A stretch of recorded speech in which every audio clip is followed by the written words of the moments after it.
Olá, eu sou o Fernando Rocha e esse é o Na Medida do Possível, ou Quase, um não manual sobre a vida saudável. Não manual porque a gente, felizmente, não tem manual.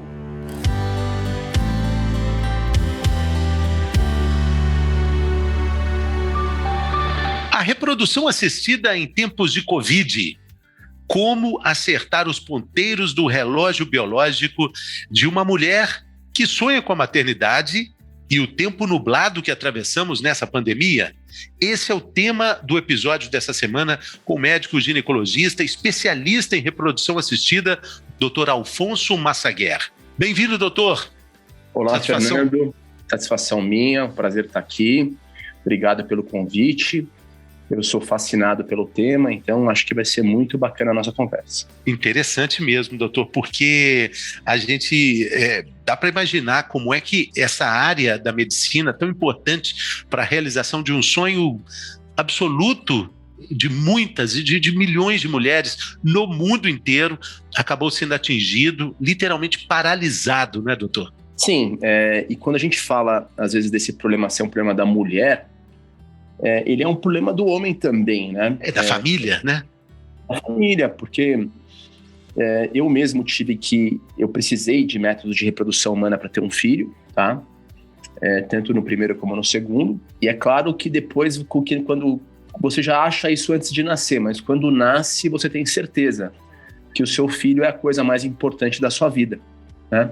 Então, é claro que todo homem também deveria se preocupar com isso, deveria orientar a namorada, orientar os parentes, orientar todas as mulheres que ele gosta, porque isso realmente é um assunto de extrema importância, porque a nossa família é a coisa mais importante da nossa vida. E para a gente formar a nossa família, ter um filho é tudo, né? Então, é claro que tem outras formas de família, é claro que a gente pode conversar sobre isso, mas você escolher uma outra forma de família porque você desejou, ok, mas você não poder ter um filho, você de repente... E é uma situação muito mais dura do que as pessoas imaginam.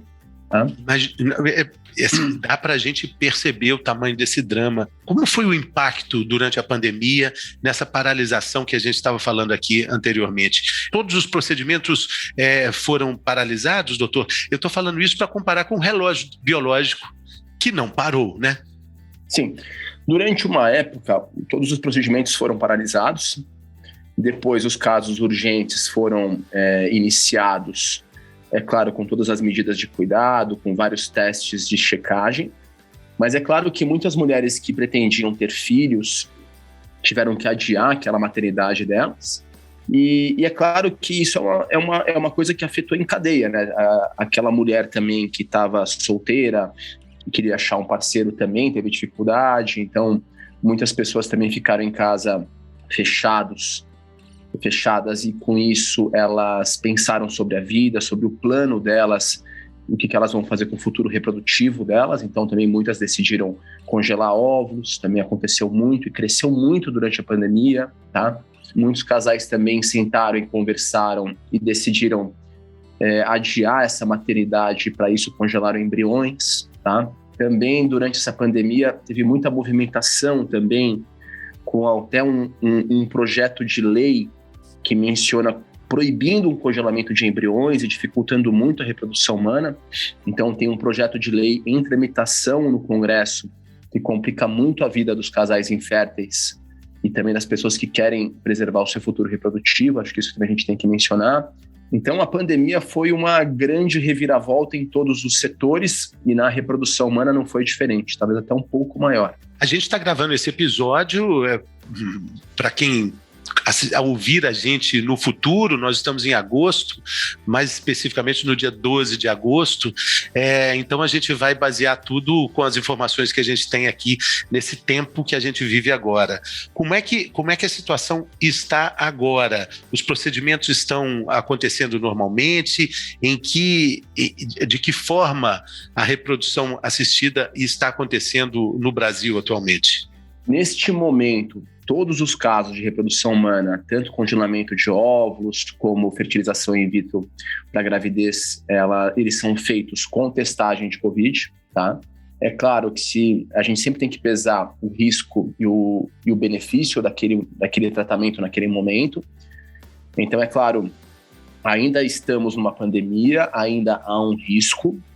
É claro que se a mulher já foi vacinada, ela tem, com as 2 doses, né, no caso de vacinas com 2 doses, ela tem uma dose de proteção relativamente boa e a deixa mais tranquila. Então, a população que seria mais sensível ao adiamento do tratamento, isso é, mulheres com mais de 40 anos, essas mulheres não podem adiar um tratamento, elas não têm tempo útil para aquilo.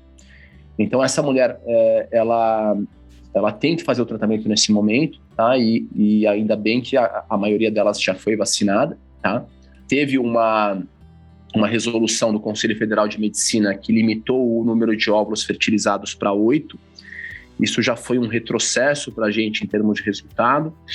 E agora, com esse projeto de lei, a coisa pode, obviamente, piorar, e todos estamos nos movimentando e pegando todos os espaços até para mencionar isso, porque é claro que se a gente restringir esse número de óvulos fertilizados para 2, como é o projeto de lei, e proibir o congelamento de embriões, a gente vai gerar muita dificuldade para esses casais que já sofrem tanto com essa doença. E doença porque infertilidade é uma doença, está no Código Internacional de Doenças e gera muito sofrimento, e o governo dá muito pouco suporte para esses casais. Agora, a gente está falando no limite de 8, qual seria o limite ideal? A restrição para 8 óvulos em detrimento a um limite de quantos outros?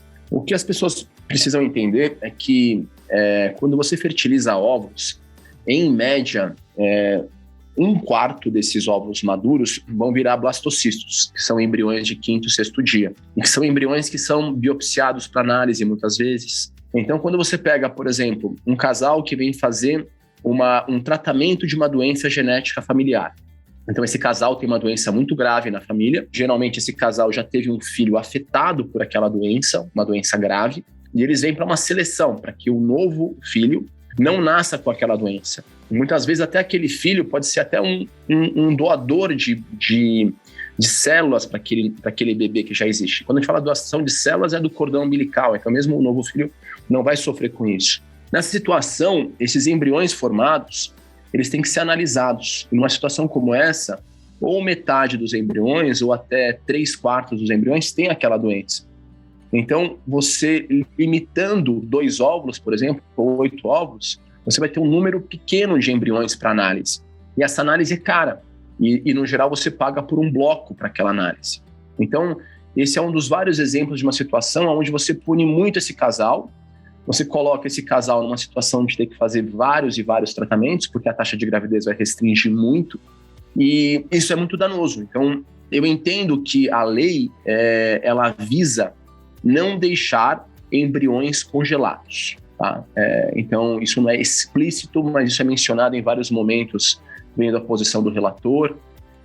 Então, eu não vou nem entrar num debate quando é vida, quando realmente existe a vida, se a vida existe quando há fertilização, se a vida existe quando você implantou no útero, se a vida existe a partir de em que momento. Mas o ponto é você restringir de uma maneira drástica o número de óvulos fertilizados para 2, você vai restringir a taxa média de sucesso nos tratamentos, que hoje gira por volta de 45%, 40%, por cada vez que você faz, você vai restringir para 10%, talvez 15%.